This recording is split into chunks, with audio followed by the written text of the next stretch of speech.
언약궤를 메고 앞서 나가는 제사장들을 쫓아오라는 하나님의 명령은 이스라엘 백성들의 의지대로 움직이는 것이 아니라 하나님의 의지대로 움직이라는 명령을 받은 것이라는 내용을 지난주일 말씀에서 함께 나누었습니다. 이스라엘 백성들은 하나님이 가시면 가고 멈추라면 멈추는 그런 명령을 받은 것입니다. 한 걸음 한 걸음 철저히 하나님께 의존하라는 명령을 받은 것입니다.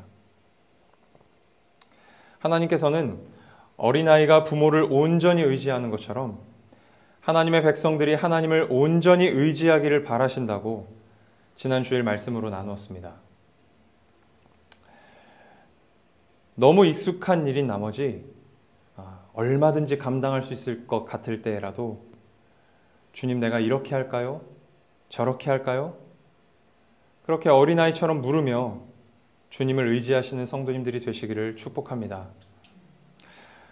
오늘은 어버이 주일입니다. 어버이 주일에도 영광을 받으셔야 할 분은 오직 우리의 아버지 되시는 하나님이십니다. 우리를 날마다 지키시고 보호하시며 기르시는 하나님 아버지를 늘 믿고 의지하시는 우리 성도님들이 되시기를 축복합니다. 오늘 저희가 함께 읽은 본문은 드디어 여호수아가 제사장들에게 언약궤를 메고 앞서가라고 명령을 내리는 장면입니다. 이에 제사장들이 언약궤를 메고 요단강을 향해 출발합니다. 그런데 이러한 상황에서 갑자기 하나님께서 여호수아를 부르셔서 이런 말씀을 하십니다. 7절입니다. 여호와께서 여호수아에게 이르시되 내가 오늘부터 시작하여 너를 온 이스라엘의 목전에서 크게 하여 내가 모세와 함께 있었던 것 같이 너와 함께 있는 것을 그들이 알게 하리라. 아멘. 이 본격적인 가나안 정복 전쟁에 앞서서 이스라엘 공동체의 리더인 여호수아에게 하나님께서 용기를 북돋아 주시는 장면입니다. 모세와 함께 하셨던 하나님, 그리고 여호수아와 함께 하셨던 하나님은 오늘 우리와도 함께 하십니다. 전쟁 같은 삶을 향해 나아가실 때마다 이 말씀을 늘 기억하시고 용기 내시는 우리 성도님들이 되시기를 축복합니다.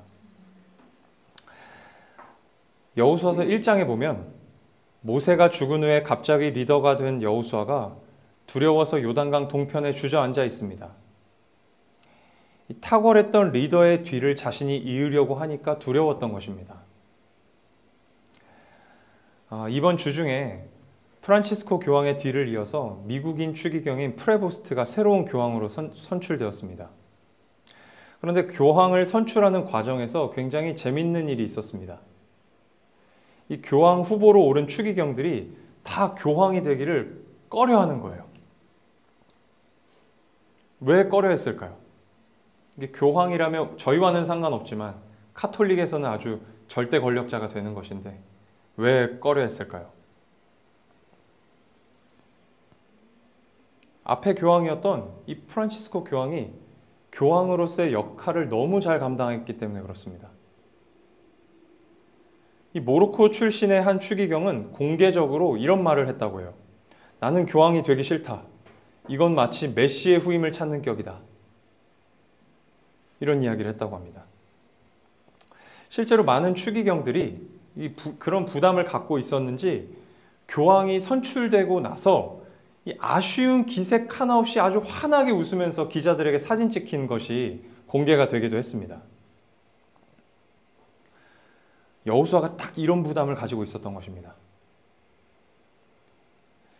그렇게 두려움에 빠져 주저앉아 있는 여호수아에게 하나님이 이렇게 말씀하셨습니다. 여호수아서 1장 5절에서 6절 말씀입니다. 내 평생에 너를 능히 대적할 자가 없으리니 내가 모세와 함께 있었던 것 같이 너와 함께 있을 것임이니라.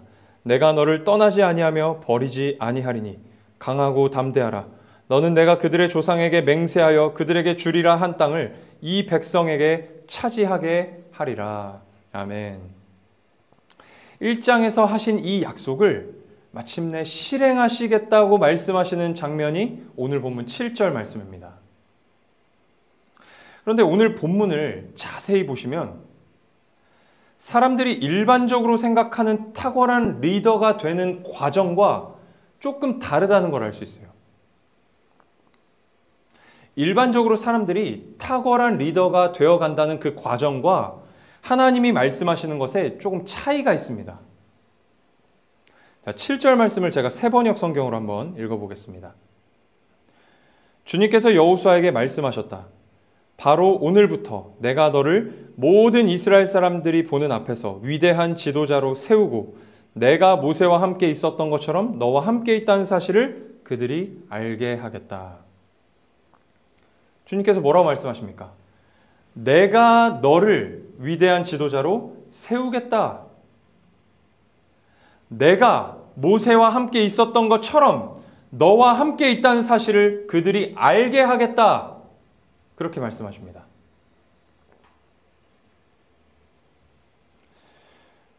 아마도 1장의 여호수아는 자신이 모세와 같은 사람이 되어야 한다고 생각했을 것입니다. 모세와 같은 탁월한 능력을 가져야 한다고 생각했을 것입니다. 그래야 모세와 같은 위대한 지도자가 될 수 있다고 생각했을 거예요. 그런데 그 능력이 자신에게 없다고 생각하니까 두려운 것이죠. 여호수아만이 아니라 보통의 사람이라면 누구나 이런 식으로 자기 정체성을 확인합니다. 자신에게 있는 것을 바탕으로 자신이 어떤 사람인지를 결정하고 판단합니다.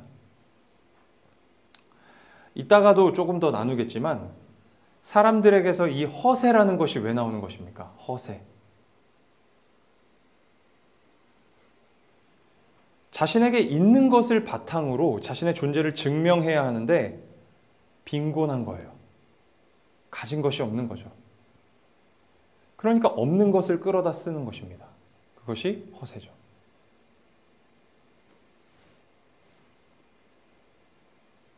세상은 이러한 방식으로 자기를 증명하는데 오늘 본문에서 하나님은 여호수아에게 이렇게 말씀하세요. 내가 너를 세우겠다. 내가 너를 세상 사람들에게 알리겠다. 무슨 말씀을 하신 것입니까? 여호수아가 위대한 지도자가 되고 안 되고의 문제는 하나님께 달린 문제라는 것입니다. 여호수아가 세상 사람들에게 알려지는 것은 하나님께 달린 문제라는 거예요.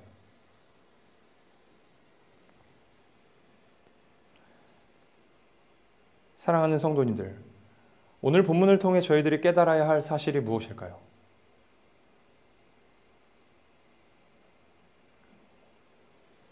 신자는 자기 자신에게 있는 것으로 자기 존재를 증명하려 하지 말아야 한다는 것입니다. 신자는 하나님 안에서 자신을 보아야 합니다. 다음 주에 조금 더 자세히 나누겠지만 그렇게 용기를 북돋아 주시는 하나님의 말씀을 들은 여호수아가 담대하게 가서 사람들에게 명령을 내립니다. 갑자기 여호수아에게 실력이 생겨서 여호수아가 담대해진 것일까요? 그런 것이 아닙니다. 어떤 갑자기 여호수아에게 기이한 능력이 생겨서 여호수아가 담대해진 것입니까? 그런 것이 아니에요. 위대한 지도자로 세우겠다는 하나님의 말씀을 믿었기 때문에 담대해진 것입니다. 그러니까 여호수아는 하나님 안에서 강하고 담대해진 거예요. 하나님 안에서.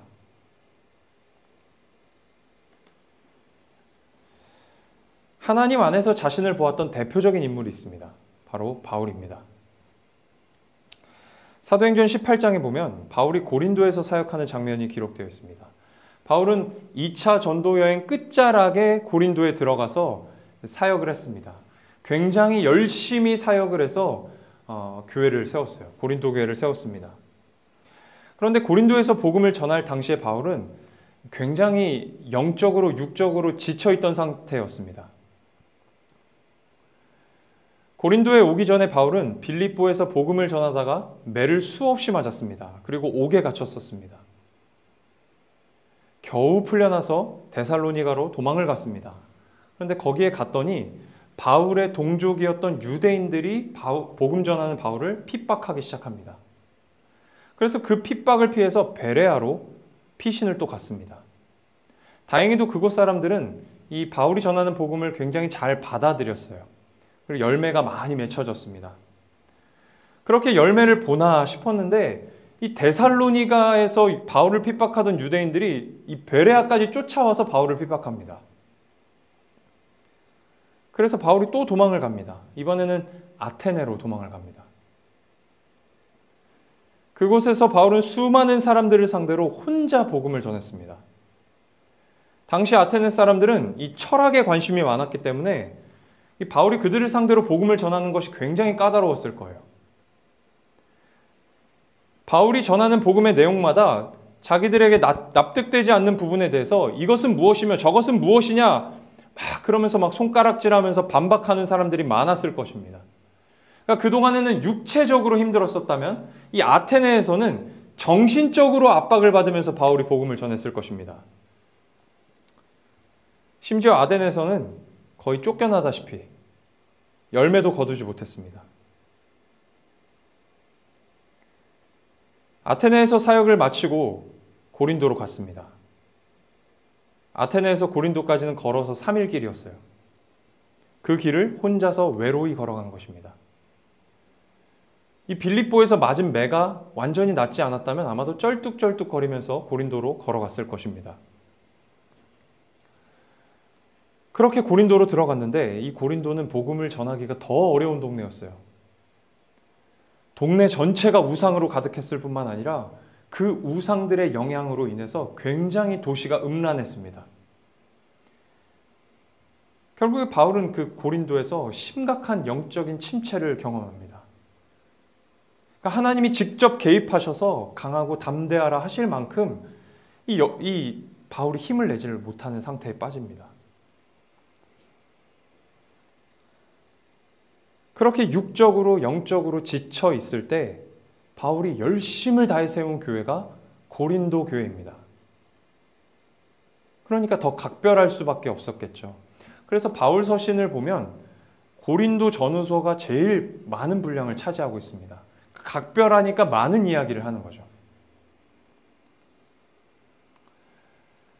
그렇게 어려운 상황 속에서 열심을 다해 세운 교회인데 그 교회로부터 바울에게 안 좋은 소문이 들리기 시작합니다.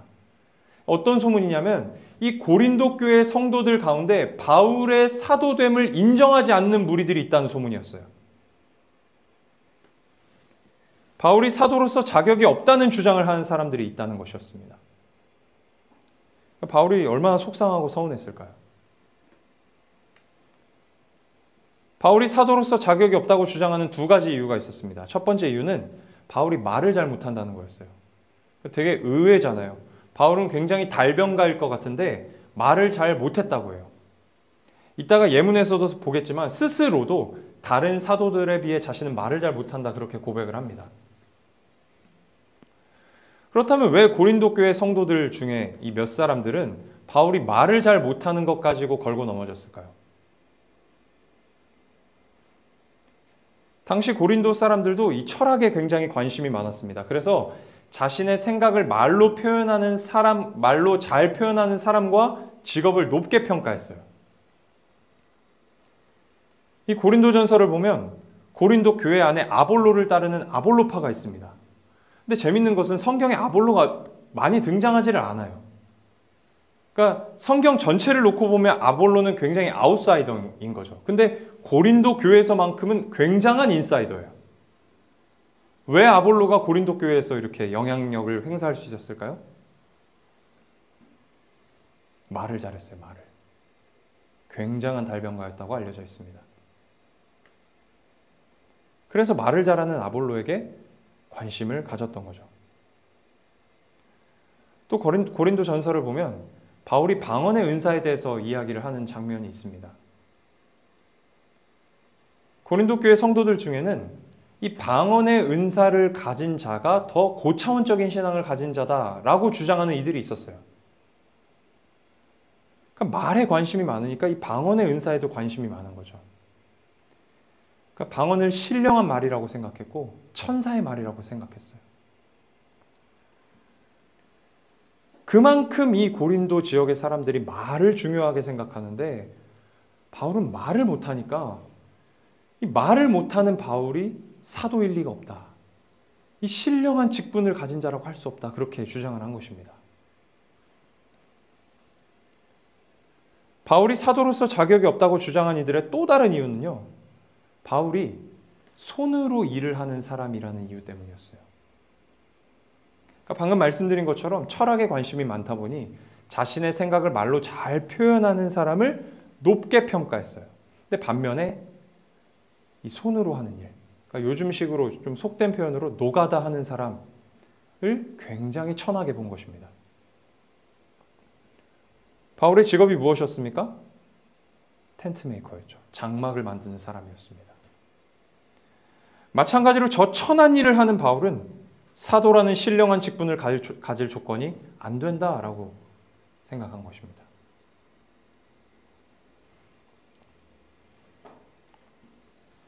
이러한 소문들에 대해서 바울이 자신의 사도직을 변호하는 장면이 고린도후서 10장부터 12장까지 기록되어 있습니다.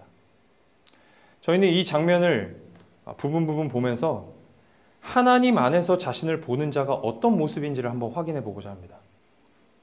먼저 고린도후서 10장 12절에서 15절입니다. 말씀을 조금 더 쉽게 이해하기 위해서 세번역 성경으로 제가 읽도록 하겠습니다. 고린도후서 10장 12절에서 15절입니다.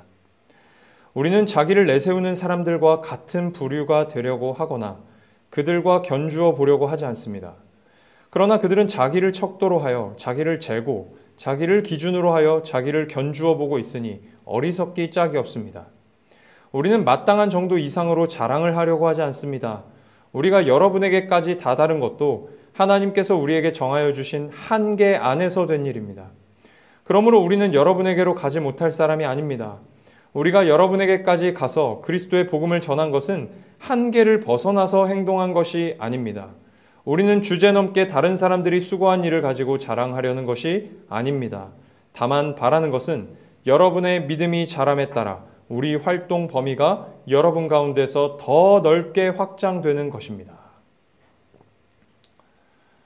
자, 지금 바울이 무슨 이야기를 하고 있는 것이냐면 바울 자신은 자기들끼리 비교하는 사람들과 같지 않다는 거예요. 바울 자신은 자기들끼리 재고 비교하는 그런 부류의 사람과 같지 않다는 거예요. 실제로 고린도 교회 안에는 온갖 비교가 가득했습니다. 앞에서 말씀드린 것처럼 방언의 은사를 가졌느냐 안 가졌느냐, 어떤 은사를 가졌느냐 안 가졌느냐, 남자이냐 여자이냐, 뭐 이런 비교들이 가득했어요.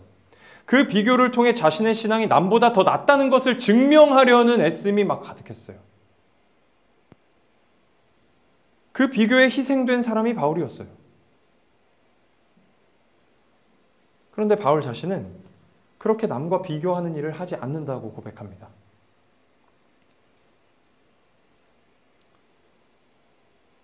바울이 남과 자신을 비교하지 않을 수 있었던 이유가 13절에 기록되어 있습니다. 13절만 다시 읽겠습니다.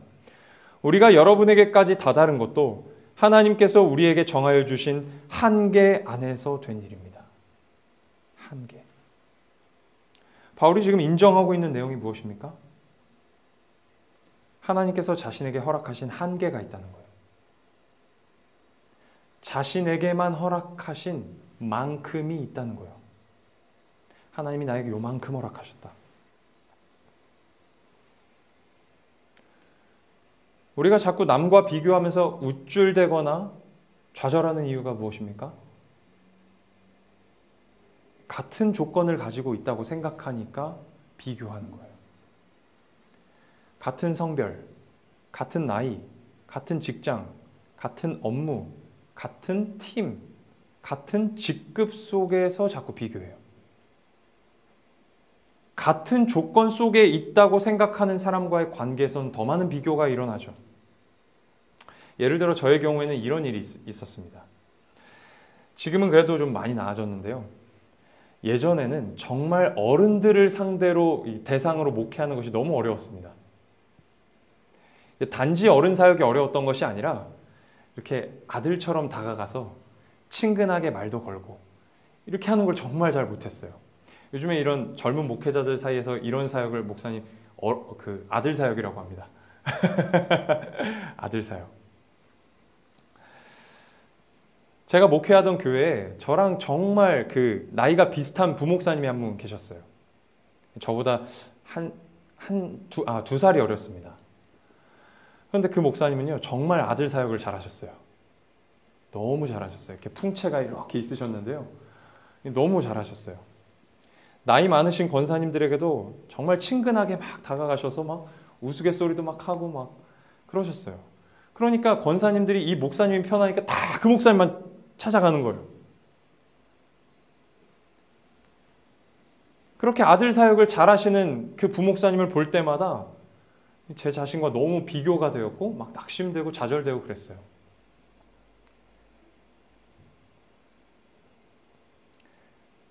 하나님께서 저에게 허락하신 한계가 있다는 것, 허락하신 만큼이 있다는 것을 알지 못했던 것이고 믿지 못했던 것입니다.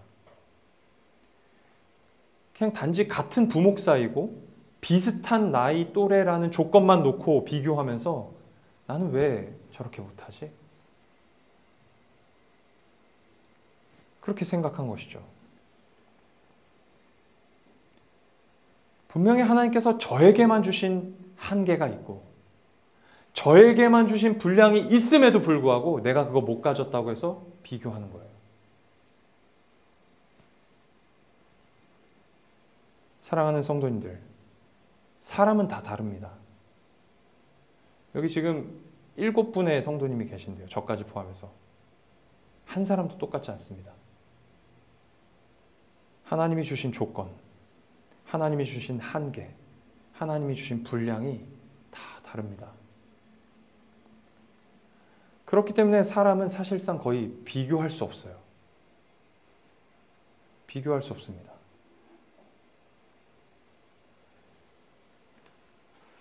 고린도후서 11장 5절에서 6절에도 보면 바울이 자신의 한계를 인정하는 장면이 기록되어 있습니다. 11장 5절에서 6절입니다. 나는 저 거물급 사도들보다 조금도 못할 것이 없다고 생각합니다. 내가 말에는 능하지 못할지는 모르지만 지식에는 그렇지 않습니다. 우리는 이것을 모든 일에서 여러 가지로 여러분에게 나타내 보였습니다.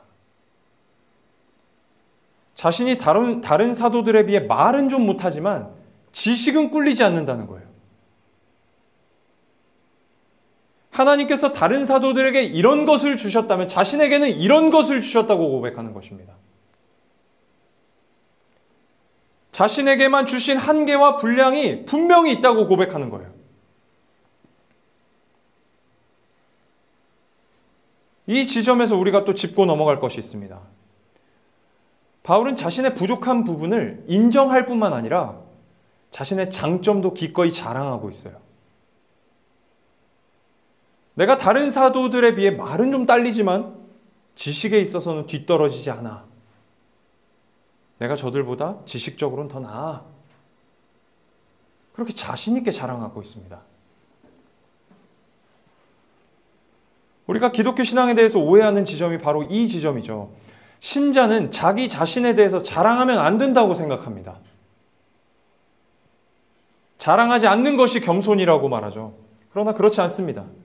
하나님께서 나에게만 주신 조건과 한계와 분량을 진짜 안다면 하나님이 내게 주신 것을 자랑할 수 있습니다. 자랑스러워할 수 있는 거예요.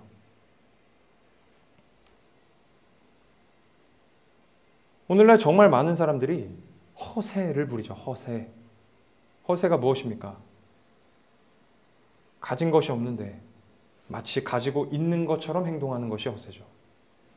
제가 얼마 전에 공중화장실에 들어갔다가 20대 중반쯤으로 보이는 남자 청년들이 하는 이야기를 제가 이렇게 듣게 됐어요. 정말 허세가 가득한 말투로 자신이 다니는 회사와 상사들이 별 볼 일 없다는 식으로, 별것 아니라는 식으로 막 이야기를 하더라고요. 제가 이렇게 아주 점잖게 말씀을 드렸지만 욕을 섞어가면서 그렇게 자신의 회사와 상사들을 막 깔아뭉갰어요. 자신의 수준이 높다는 걸 증명하기 위해서, 자신의 수준이 높다는 것을 어떻게든 증명해 보려고 자신이 다니고 있는 회사를 깎아내리는 거죠. 얼마나 자신 안에 가진 자랑이 없으면 저렇게 허세를 부릴까 싶어서 너무 안타까웠어요.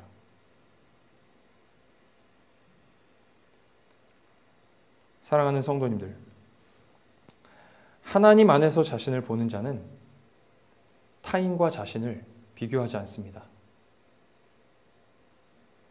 단지 비교하지 않는 것이 아닙니다. 하나님께서 자신에게만 주신 고유한 한계와 분량이 있음을 믿기 때문에 하지 않는 거예요. 하나님께서 자신에게 고유한 한계와 분량을 주셨다면 남에게도 그렇게 주셨다는 것을 믿기 때문에 하지 않아요. 이것은 애초에 비교할 것이 아니라고 믿기 때문에 하지 않는 것입니다. 뿐만 아니라 하나님 안에서 자신을 보는 자는 하나님께서 자신에게 주신 고유한 한계와 분량에 대해 기꺼이 자랑합니다. 자랑스러워합니다. 내가 저 거물급 사도들보다 말은 좀 못하지만 난 지식의 은사를 받았다. 지식의 분량을 받았다. 그렇게 자랑스러워합니다. 하나님께서 나에게만 주신 것이 있음을 분명히 보고 깨닫고 믿어 남과 비교하지 않는 삶을 사시는 우리 성도님들이 되시기를 축복합니다. 한 가지만 더 나누고 말씀을 맺겠습니다. 고린도후서 11장 30절에서 33절 말씀입니다. 꼭 자랑을 해야 한다고 하면 나는 내 약점들을 자랑하겠습니다. 영원히 찬양을 받으실 주 예수의 아버지 하나님께서 내 말이 거짓말이 아님을 아십니다. 다마스쿠스에서는 아레다 왕의 총리가 나를 잡으려고 다마스쿠스 성을 지키고 있었으나 교우들이 나를 광주리에 담아 성벽의 창문으로 내려주어서 나는 그 손에서 벗어났습니다. 아멘. 바울이 지금 자신의 약점을 자랑하겠다고 이야기를 합니다. 그런데 다메섹에서 도망친 이야기를 해요.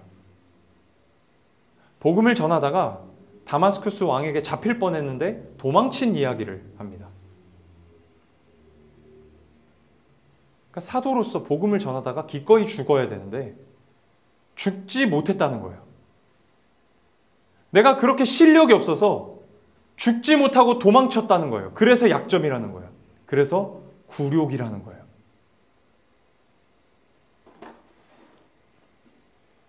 그렇다면 이러한 굴욕적인 과거를 바울이 왜 이야기하는 것일까요? 고린도후서 12장 1절부터 6절까지의 말씀을 보면 바울이 자신이 본 환상에 대해서 이야기를 합니다. 자기가 이렇게 하늘로 끌려 올라가서 3층 천을 봤다. 낙원을 봤다. 계시도 받았다. 그런 이야기를 합니다. 그런데 그런 이야기를 하다가 갑자기 7절에서 자신 안에 있는 가시에 대한 이야기를 합니다. 7절 한번 읽어보겠습니다. 여러 계시를 받은 것이 지극히 크므로 너무 자만하지 않게 하시려고 내 육체의 가시 곧 사탄의 사자를 주셨으니 이는 나를 쳐서 너무 자만하지 않게 하려 하심이라. 바울이 무슨 이야기를 하는 것입니까? 그러니까 1절부터 6절까지 앞에서 말한 자신이 본 환상, 자신이 받은 계시를 근거로 우쭐하지 못하도록 하나님께서 가시를 주셨다는 거예요. 겸손하게 하시려고 가시를 주셨다는 거예요. 그러면서 12장 9절에 이렇게 고백합니다.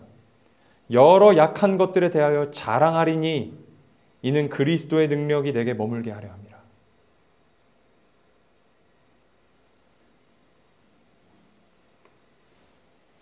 그러니까 지금 바울은 자신의 약점들, 기꺼이 죽지 못하고 도망쳤던 그 굴욕적인 사건,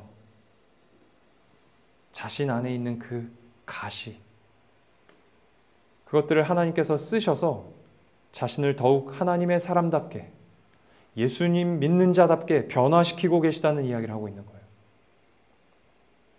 그래서 그 약점이 오히려 자신에게 강점이 된다고 고백하는 것입니다.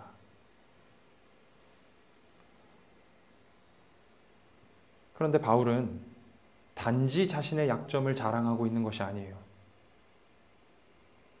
이 장면에서 진짜 바울이 자랑하고 있는 것은 자신의 그러한 약점들, 자신의 그러한 굴욕들까지도 사용하셔서 자신을 기르시고 계시는 하나님 아버지를 자랑하고 있는 것입니다.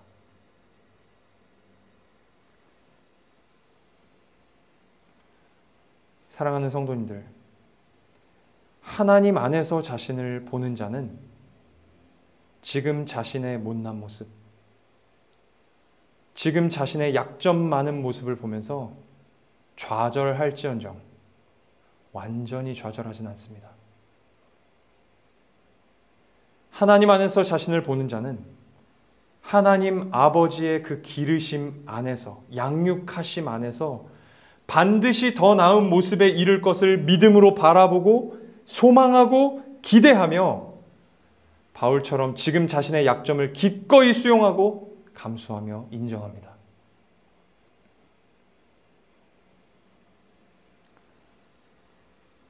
오늘날 많은 그리스도인들이 신앙이 흔들리는 이유가 무엇입니까?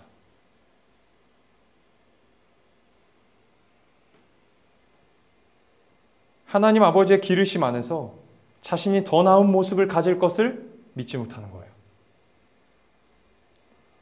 하나님께서 나를 영광스러운 모습으로 빚어가고 계시다는 사실을 믿지 못하는 거예요. 그저 오늘 나의 못나고 형편없는 모습에 좌절하고 절망하는 거예요.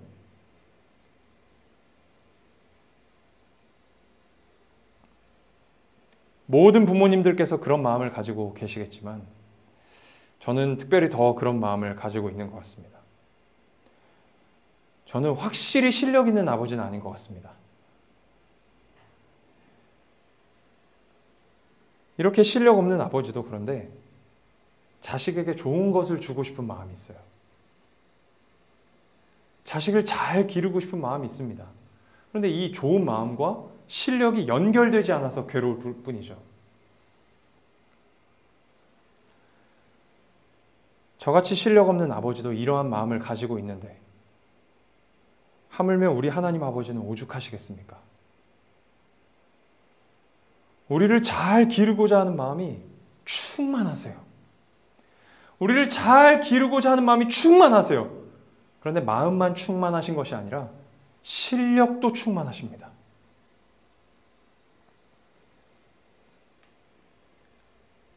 그렇게 마음도 충만하시고 실력도 충만하신 우리 아버지 하나님이 우리를 기르시는데 우리가 오늘보다 내일이 더 낫지 않을까요? 오늘보다 내일이 분명히 낫지 않을까요?